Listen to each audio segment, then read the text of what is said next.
Nagpa-therapy ako niyan, guys.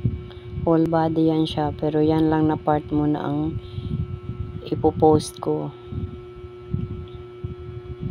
Sa may leeg yan siya na part. Laser yan siya, guys, ang gamit. iTheraCare. Yan, di ba may ilaw, yan siya, guys. Yan yung yan yung kind of therapy na ginamit. Daldal pa ako ng daldal dyan, kaya ako napaus. Pawis na pawis pa yung likod ko, sobrang init. Ayaw kasi niya magpa-electric fan. Init yan, guys. Ramdam mo ang init talaga kahit malayo lang yan siya. Blower yan siya, para siyang blower. Tawag dyan, iTheraCare.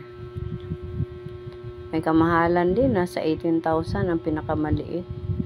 Yan yung gamit niya sa akin, yan yung 18,000. Maliit lang yan. Excuse me.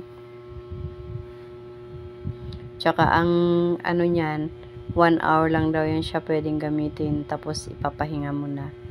Hindi ka pwedeng magamit niya ng sunod-sunod. Kaya kung meron ka mga pasyente, mga client na marami, kunti lang magawa.